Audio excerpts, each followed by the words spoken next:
What's up, YouTube fam? Today we're working on the Evo build, Super Evo, whatever you want to call it. It's a 93 CR250. I got a ton of parts. And I gotta say, guys, before we get started, this has been the most difficult build ever for me to find parts for with the vision that I have for this thing. That being said, let me show you what I got because, man, I hit the jackpot on two parts that I don't know if I'll ever be able to find again. Let's get going.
So as you guys can see, we got a lot of really important part. Another really important part, brand new cylinder. Now, this was the cylinder that was originally on it.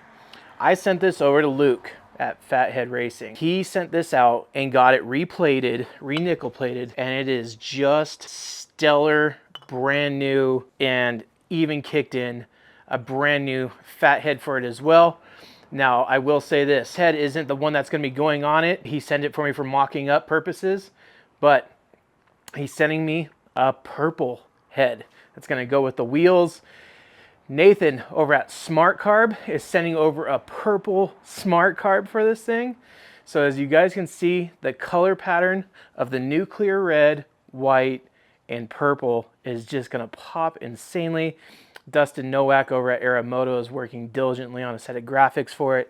I am so pumped about this. I still got to put together all the power valve stuff in it, but thank you, Luke. Luke's Racing, Fathead Racing. If you guys ever need cylinder repair, this thing was toast. Luke will take it, fix it, send it out, get it re-nickeled for you, and send it back to you at, I mean, phenomenal prices. His prices are just so good. And not to mention, this fathead is going to keep the temperature down on this cylinder. Besides adding horsepower to the engine and torque, it's going to keep this cylinder super cool, make those top ends last a really long time. So thanks to Luke for getting that done for me.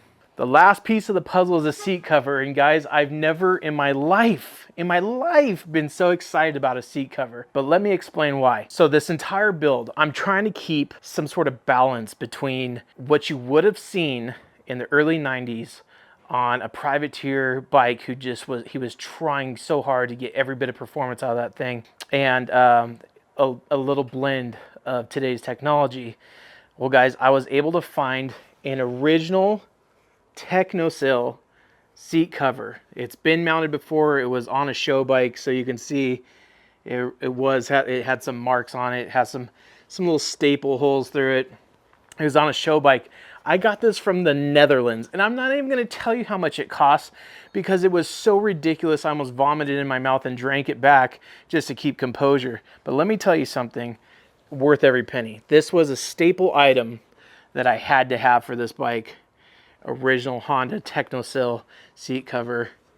Oh, like I don't even want to get grease on it. So we're going to get this stapled onto the new seat I bought off of eBay. Guys, so let's talk about the coatings for a second. The coatings were done by Mound House Powder Coating out here in Nevada. So for me, It takes a lot of trust to give my parts to someone knowing that they're going to come back with the vision I had in mind.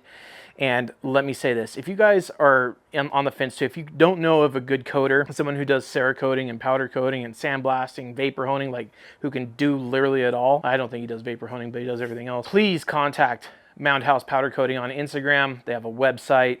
Tell them I sent you. You'll get a little discount. These guys are fantastic. They're moto heads through and through. They all ride. They're a big off-road family that own it, and they know the colors. When you call them and you say, hey, I'm looking for a really anodized purple color, he's got it. Anodized blue, an anodized green, like a monster green. They have it. Their prices and their turnaround time are bar none the best. I've never seen anyone better on pricing. So if you guys need any coating, Mound House Powder Coating. And check them out on Instagram. I highly recommend you do it there. They got a lot of examples. They got you'll see some reels and stuff like that, but fantastic company, stoked. So if you're curious, the forks, that is called oil rubbed copper. Now I tried to put a little light on it, and you guys are just gonna have to wait till it dances out in the sun. But when those forks get in the sun, they're not black. They are a very copper color. But yes, it looks like it was like a hot piece of copper that was rubbed with oil. It's a brown. It's something so unique that I just had to have it. I've never seen it done before. I don't remember the color of the purple, but I'll put it up on the screen right here. But that purple is phenomenal. I did the hubs matching the same color as the forks. And guys, we're finally getting on par with this thing. So today I need to build the front wheel, get the new bearings pressed in. Thank you, RockyMountainATVMC.com, for having my back on a lot of parts on this. We got new control cables, the throttle cable, clutch cable, new clutch lever assembly. We got, guys, we got so many parts. We just got to stop our jaw jack in here and get to work, because I swear there's so much to do. There's so little time, but I need to get ahead of the curve here. I haven't done anything on the engine yet, so I'm going to save that for another video. But let's get all the engine stuff aside. We'll put all the body stuff on, get the wheels done, get the front end all assembled on this thing with the front brakes and everything, and get that seat made, get the seat on. You know how it goes. So long video today, guys. I hope you appreciate that.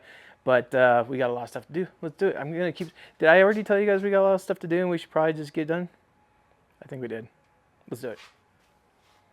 So last weekend, I went out to Sand Mountain for the SM23 Big Bore Addicts race. Guys, I brought out all 3 of my 500s. Here's just a quick clip of how that went down. It's like 3 minutes long, but I was having so much fun just riding 500s with paddles in the dunes. I literally didn't pick up the camera, and I apologize. I had a blast. Here's just a quick little view of it. It was seriously fun. What's up, YouTube fam? So I am out at the largest gathering of 500s, or even just big bore bikes in the United States that we know of. We are at SM23. I brought 3 bikes, CR250R, Yamasaki, KX500, and we're gonna run them up this monstrous little mountain right here all day and hope that none of them blow up. So we've been just riding a bunch and actually haven't picked up the camera at all. We've already ran Fat Bastard class, the air cooled class, but now they're going on to pro. So Ryan's gonna be aboard the KX500, the 92. The CR500, I made a bad decision. I made a bad decision with the gearing. Went to a 51 rear, and it was the wrong move. It runs out of gear. So, see what Ryan does. But yeah, it's been a great day. A lot of fun riding for sure.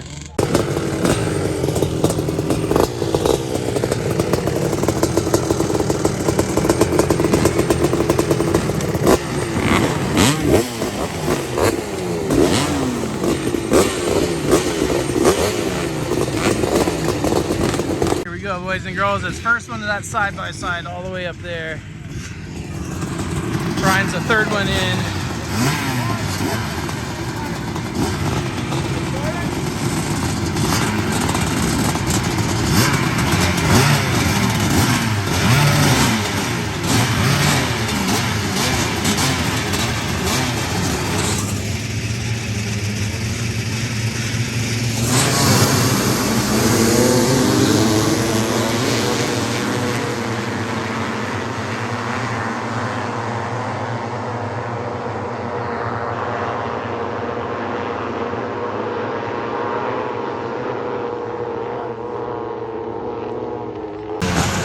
Second moto, he got a bad start on that last one. See what he can do this time.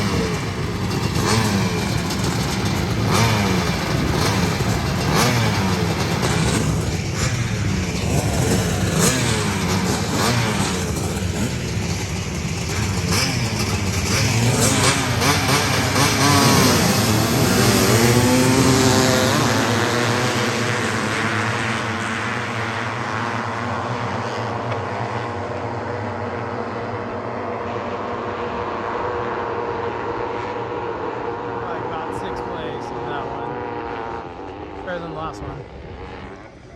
Basically a stock 500. Can't expect much. We're running, it's like a 107 race gas. We mixed 92 with 110 or 91 with 110.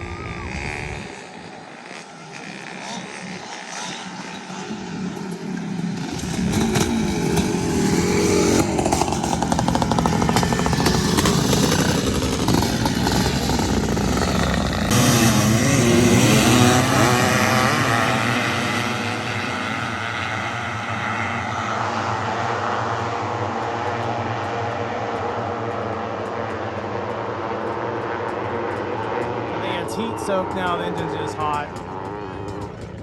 Wow, cool race.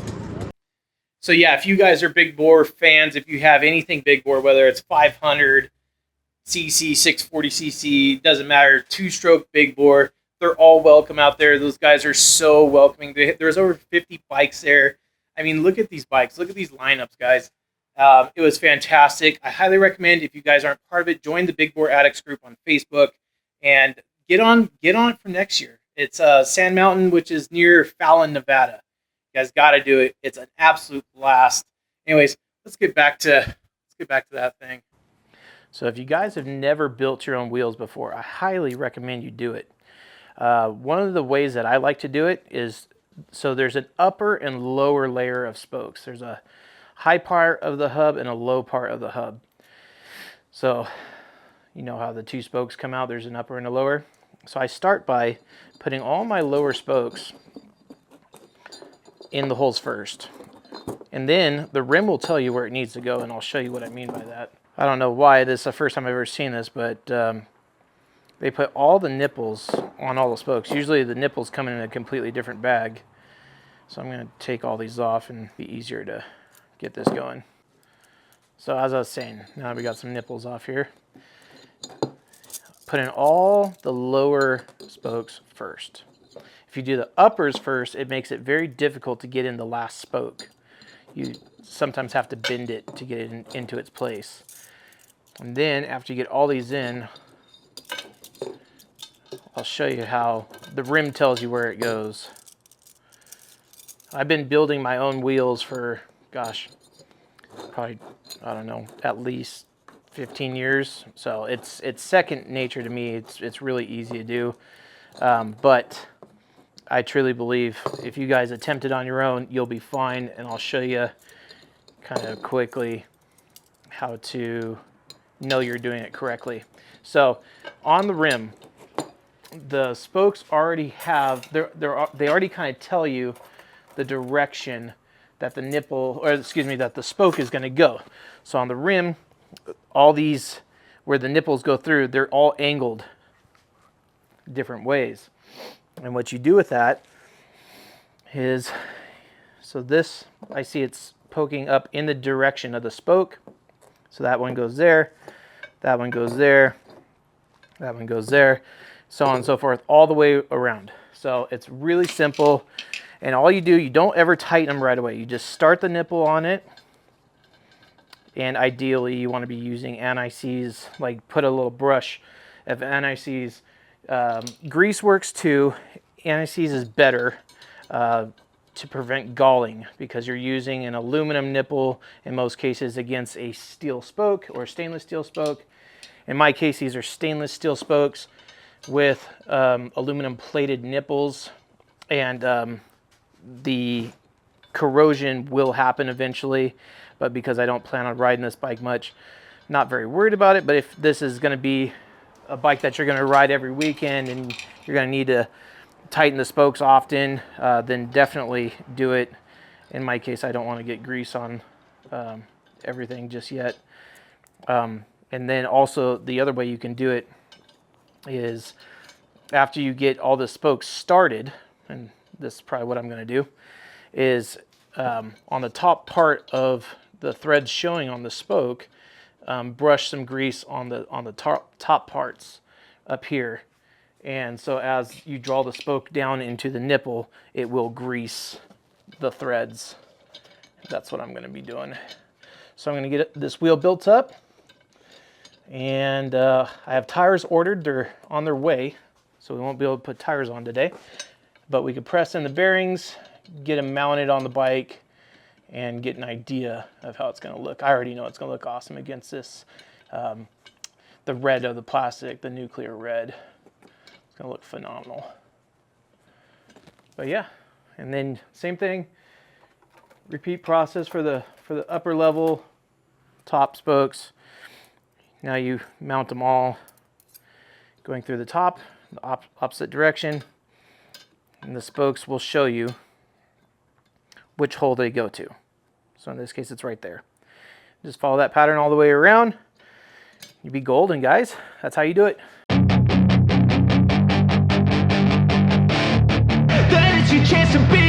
Hey kid, don't ever let them get inside your head. They'll tell you what to do in life instead of everything you know that you could get. Don't let them guide your life towards regret. I'll fight for what I love with every breath. My past is filled with things I won't forget. I use them all to push me to my best. So treat the worst of times just like a test.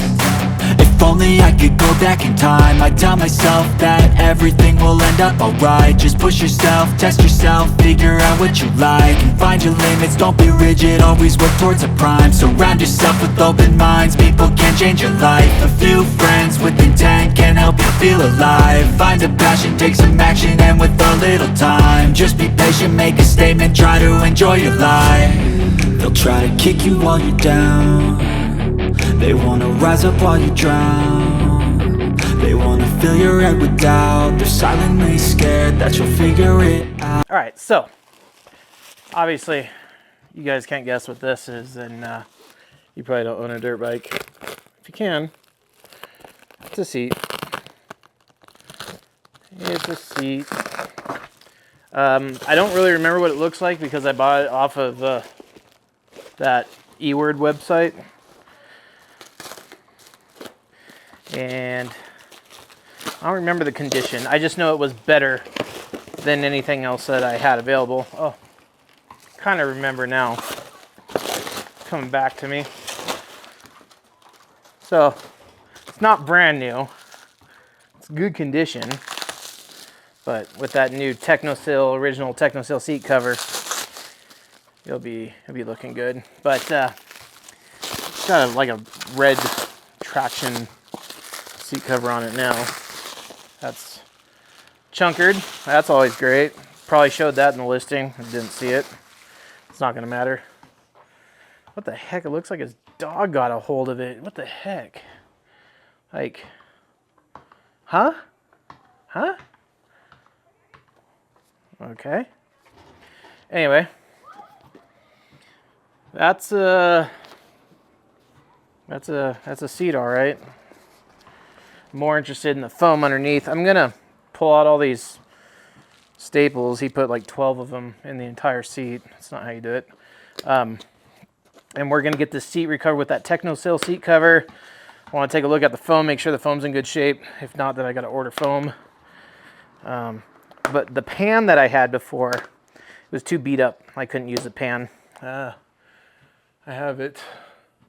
It's up there. They Honda riveted in these seat mounts. Well, those all had worn out and fallen out and broken, and so I don't need to show you guys how to put on a seat cover, so I'm going to get this swapped over, and you'll see it in like 3, 2, 1, 1.5, 1 1/4, 3/4, okay, 2.5, or half. What is half? Quarter. No, I'm kidding. So, major fail. This is the problem with buying parts off of the internet.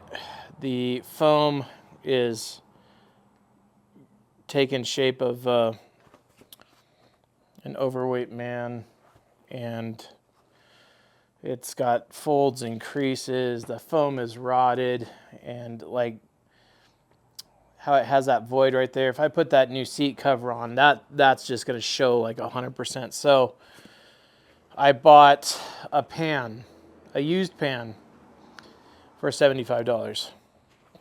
That's fantastic. It happens. I mean, all the time. So at least we got, God, man, this pan isn't even that good. Look at this. Like, what the heck is that right there? It's like cut out of the side of it. Anyway, so we got a pan that needs to be worked over. Oh, someone's going riding. This foam, though, it's just so decrepit. It's not holding its shape anymore, and so big void there, huh? Look at that void. Yeah, I don't know. So we'll reach out to Guts and get some seat foam ordered because this stuff is just not going to work.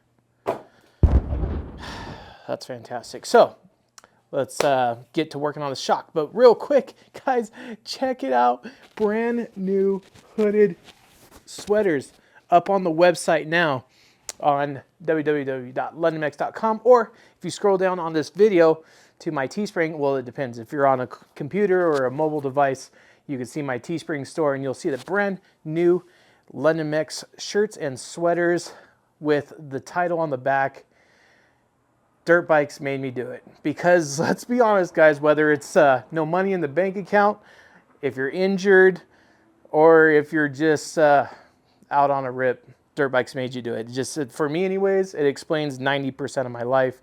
The new Dirt Bikes Made You Do It t-shirts are live on our Teespring store. So yeah, you go either to the website, londonmex.com. You can go to the Teespring store down below on either a mobile device or a computer. If you're on a TV watching this, you can't see it. But yeah, guys, super frosty. I know, I love them.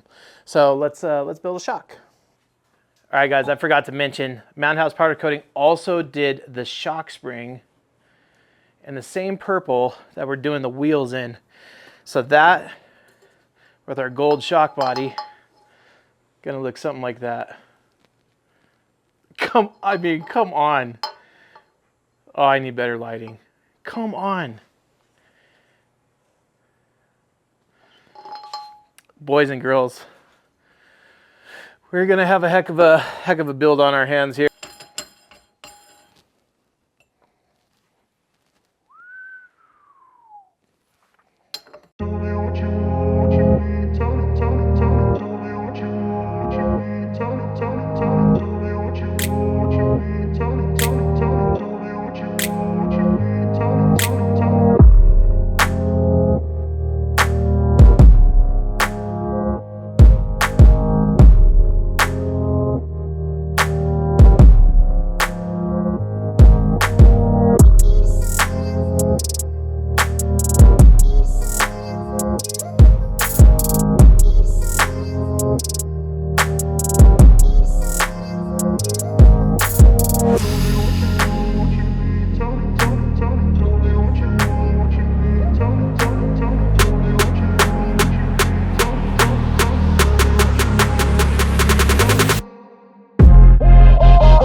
All right, so this is compressed nitrogen. I made this setup like forever ago.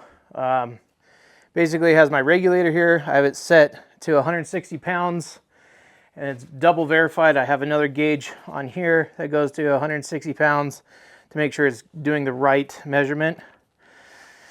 And this is a zero loss chuck is what this is called. So basically, if you use just a regular press-on style, when you let off, it lets a little blip of air out. These bladders don't hold a lot. And in this, we're going to put about 160 to 165 psi of nitrogen. And we're going to do it slowly too. Let everything expand and sit. And you're going to see that shaft come up, so I'm going to position you back just a little bit so you can see that shaft come up. All right, we're all dialed on there. We're tight. 0. Slowly air it up. Okay, that just popped up. We are at 100 psi. So 160. You see that shaft slowly going up? So we push on it.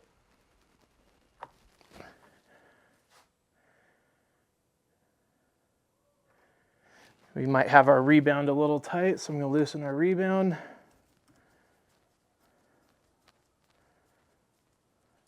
Yep. Let's go all the way in, click it out. 1, 2, 3, 4, 5, 6, 7, 8, 9, 10. About right there is a good starting point.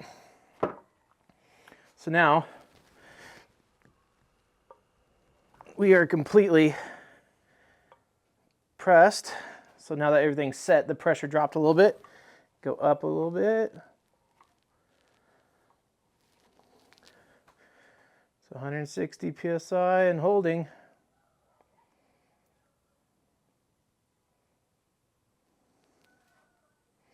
I'm going to wait for it to pop all the way up, and I'm going to check it one more time.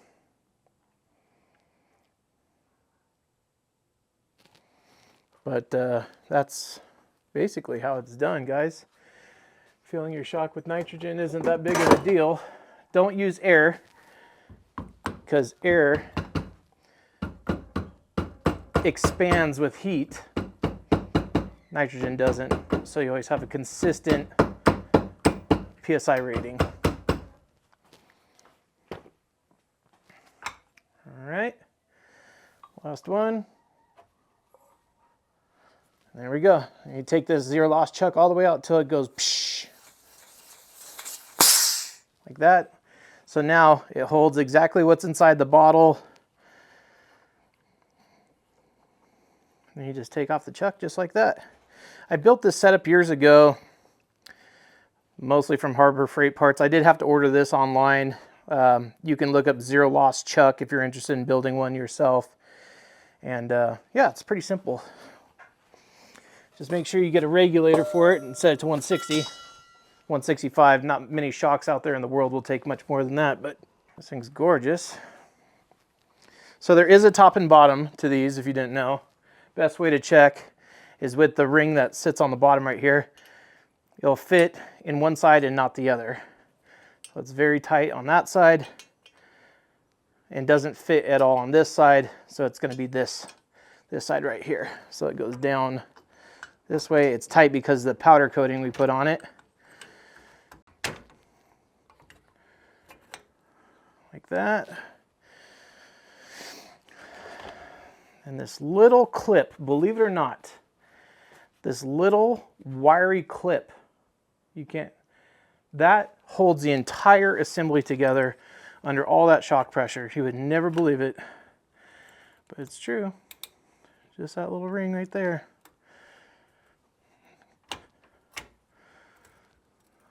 Does all that work.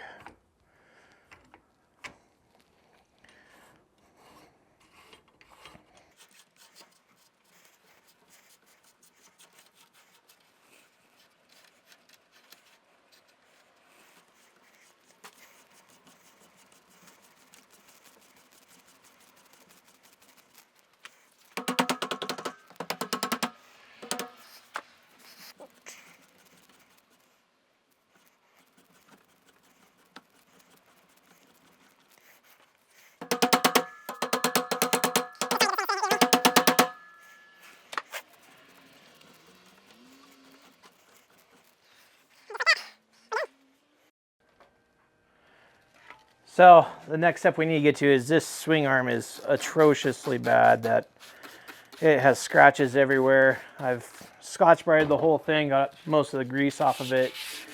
So I'm going to work on refinishing this. And hopefully we can salvage having to purchase a swing arm. Hopefully.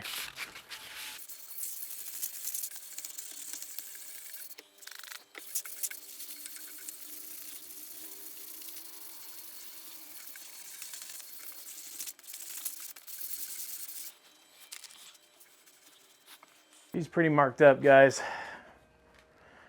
She is pretty rough. Got some deep scratches in there.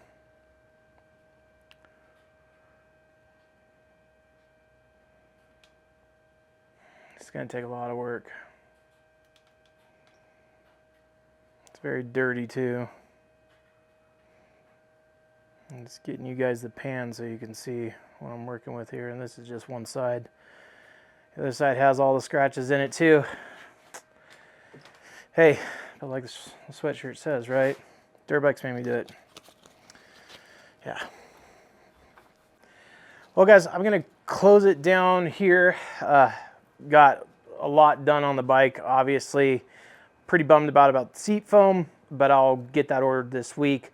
The wheels are fantastic. They came out so good. The shock came out so good. Forks are phenomenal. This muffler from Answer from back in the 90s was so hard to get. I had to pay, I'll just say this because I don't like bragging about this stuff. I had to pay, it's not really a bragging point, honestly. You pay so much for a freaking old dirt bike part. But it's about the same price as a brand new 4-stroke muffler. So, yeah, it's a lot. I'm still on the fence about what I'm going to do with the gas tank, if I'm going to leave it just the white gas tank. They do have black ones. I really want an alloy tank, aluminum tank. I think that would just really pop it, even though a lot of the Evos back then, actually none of the Evos back then, ran aluminum tanks. I thought it'd just be a nice little addition. So we might just go ahead and run the white just because that's what they had and they ran back in the day. Real quick, because it's just staring at me because it's just so. I have no doubt that this was the best way to go with these wheels. I mean, these things look phenomenal. So, broke the build. I did not buy these rims. Did not buy these hubs. These were the original hubs that came on this bike. The rims were the original rims that came on this bike. Proof. So you could still see, I don't know if it'll show you, the original stamping from DID. So guys, we're salvaging and rebuilding as much as we can, aside from the things. Oh, diesel. Oh, it's got all the turbos on that. Trying to restore everything and purchase as little as possible. Obviously the novelty parts I have to make this thing set off to where it is.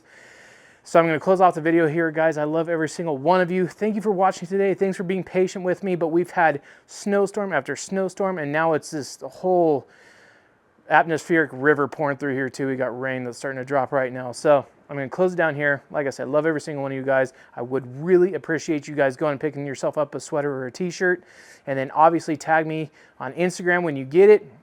I would love to repost you wearing our stuff here at the shop garage, whatever. I'm going to shut it down. I'm really amped up to get some tires and some discs and rotors on this thing though, because man, look at that. Just, can we appreciate it? Just the purple. Just the purple. Everyone on Instagram thought it was blue. If you're not following me on Instagram, you're missing out. So anyways, take the time. Check out this video right here. It's pretty cool. If you haven't seen it yet, probably not. It's pretty cool. This one. Maybe click this one over here and that takes you to my channel to subscribe. Love you guys. See you on the next one.